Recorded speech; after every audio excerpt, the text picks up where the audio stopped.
Bogor, Jawa Barat. Kita dengarkan pernyataan dari Presiden Joko Widodo. Assalamualaikum warahmatullahi wabarakatuh. Bapak Ibu, saudara-saudara sebangsa setanah air, pagi tadi saya telah memimpin rapat terbatas secara virtual tentang Undang-Undang Cipta Kerja bersama jajaran pemerintah dan para gubernur. Dalam undang-undang tersebut terdapat 11 klaster yang secara umum bertujuan untuk melakukan reformasi struktural dan mempercepat transformasi ekonomi. Adapun klaster tersebut adalah urusan penyederhanaan perizinan, urusan persyaratan investasi, urusan ketenaga kerjaan, urusan pengadaan lahan, urusan kemudahan berusaha, urusan dukungan riset dan inovasi, urusan administrasi pemerintahan, urusan pengenaan sanksi, urusan kemudahan pemberdayaan dan perlindungan UMKM, urusan investasi dan proyek pemerintah, serta urusan kawasan ekonomi. Dalam rapat terbatas tersebut, saya tegaskan mengapa kita membutuhkan Undang-Undang Cipta Kerja. Pertama, setiap tahun ada sekitar 2,9 juta penduduk usia kerja baru, anak muda yang masuk ke pasar kerja, sehingga kebutuhan atas lapangan kerja baru sangat-sangat mendesak. Apalagi di tengah pandemi, terdapat kurang lebih 6,9 juta pengangguran dan 3,5 juta pekerja terdampak pandemi COVID-19. Dan sebanyak 87% dari total penduduk bekerja memiliki tingkat pendidikan setingkat SMA ke bawah, di mana 39% berpendidikan sekolah dasar. Sehingga perlu mendorong penciptaan lapangan kerja baru, khususnya di sektor padat karya. Jadi, Undang-Undang Cipta Kerja bertujuan untuk menyediakan lapangan kerja sebanyak-banyaknya bagi para pencari kerja serta para pengangguran. Kedua, dengan Undang-Undang Cipta Kerja akan memudahkan masyarakat, khususnya usaha mikro kecil, untuk membuka usaha baru. Regulasi yang tumpang tindih dan prosedur yang rumit dipangkas. Perizinan usaha untuk usaha mikro kecil (UMK) tidak diperlukan lagi, hanya pendaftaran saja. Sangat simpel. Pembentukan PT atau perseroan terbatas juga dipermudah. Tidak ada lagi pembatasan modal minimum. Pembentukan koperasi juga dipermudah. Jumlahnya hanya 9 orang saja. Koperasi sudah bisa dibentuk. Kita harapkan akan semakin banyak koperasi-koperasi di tanah air. UMK, usaha mikro kecil, yang bergerak di sektor makanan dan minuman, sertifikasi halalnya dibiayai pemerintah, artinya gratis. Izin kapal nelayan penangkap ikan misalnya, hanya ke unit kerja Kementerian KKP saja. Kalau sebelumnya harus mengajukan ke Kementerian KKP, Kementerian Perhubungan, dan instansi-instansi yang lain. Sekarang ini cukup dari unit di Kementerian KKP saja. Ketiga, Undang-Undang Cipta Kerja ini akan mendukung upaya pencegahan dan pemberantasan korupsi. Ini jelas karena dengan menyederhanakan, dengan memotong, dengan mengintegrasikan ke dalam sistem perizinan secara elektronik, maka pungutan liar, pungli dapat dihilangkan.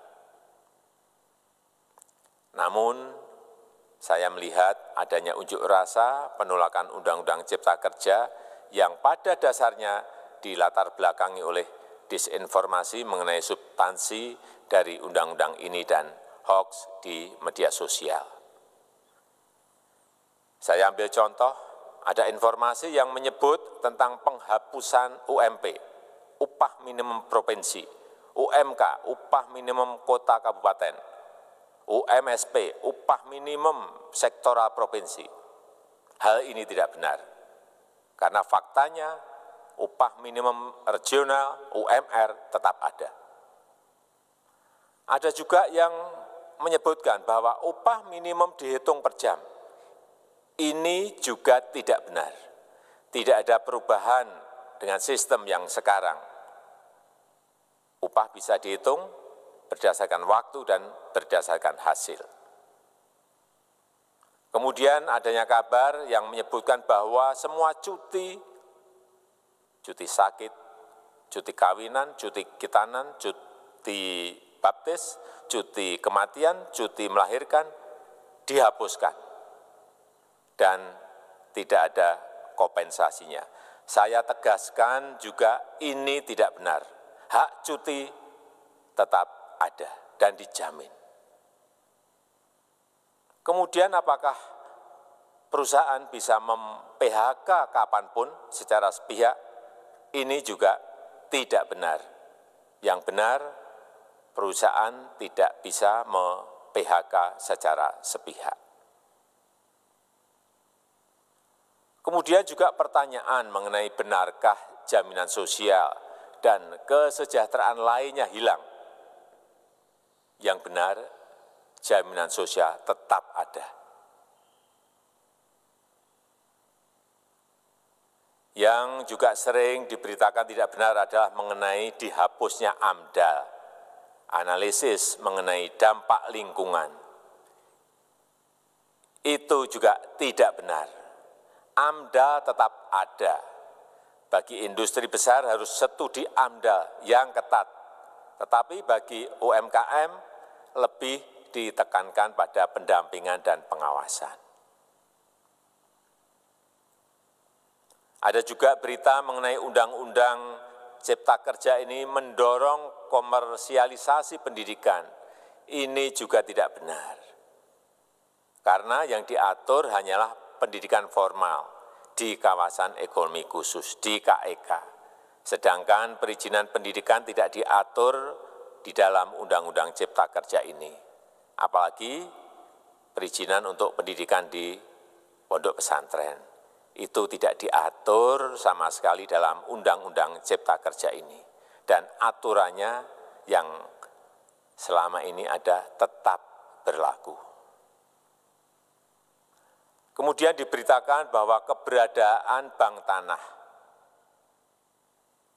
Bank tanah ini diperlukan untuk menjamin kepentingan umum, kepentingan sosial, kepentingan pembangunan nasional, pemerataan ekonomi, dan konsolidasi lahan serta reforma agraria. Ini sangat penting untuk menjamin akses masyarakat terhadap kepemilikan tanah, kepemilikan lahan, dan kita selama ini tidak memiliki bank tanah. Saya tegaskan juga bahwa Undang-Undang Cipta Kerja ini tidak melakukan resentralisasi kewenangan dari pemerintah daerah ke pemerintah pusat. Tidak ada. Perizinan berusaha dan pengawasannya tetap dilakukan oleh pemerintah daerah sesuai dengan NSPK, norma, standar, prosedur, dan kriteria yang ditetapkan pemerintah pusat. Ini agar dapat tercipta standar pelayanan yang baik di seluruh daerah dan penetapan NSPK ini dapat nanti akan diatur di dalam PP atau peraturan pemerintah. Selain itu, kewenangan perizinan untuk non-perizinan berusaha tetap ada di Pemda, sehingga tidak ada perubahan. Bahkan kita melakukan penyederhanaan, melakukan standarisasi jenis dan prosedur berusaha di daerah. Dan perizinan berusaha di daerah diberikan batas waktu. Ini yang penting di sini. Jadi ada service level of agreement. Permohonan perizinan dianggap disetujui bila batas waktu telah terlewati. Saya perlu tegaskan pula bahwa Undang-Undang Cipta Kerja ini memerlukan banyak sekali peraturan pemerintah atau PP dan peraturan presiden atau Perpres. Jadi setelah ini akan muncul PP dan Perpres yang akan kita selesaikan paling lambat 3 bulan setelah diundangkan. Kita pemerintah membuka dan mengundang masukan-masukan dari masyarakat dan masih terbuka usulan-usulan dan masukan dari daerah-daerah.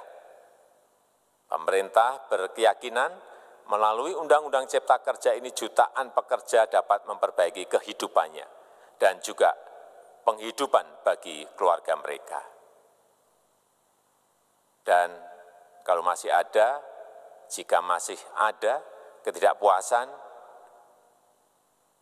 terhadap Undang-Undang Cipta Kerja ini, silahkan mengajukan uji materi atau judicial review melalui MK, Mahkamah Konstitusi. Sistem ketatanegaraan kita memang mengatakan seperti itu. Jadi, kalau masih ada yang tidak puas dan menolak, silahkan diajukan uji materi ke MK. Saya rasa itu yang bisa saya sampaikan pada kesempatan yang baik ini. Terima kasih. Wassalamualaikum warahmatullahi wabarakatuh.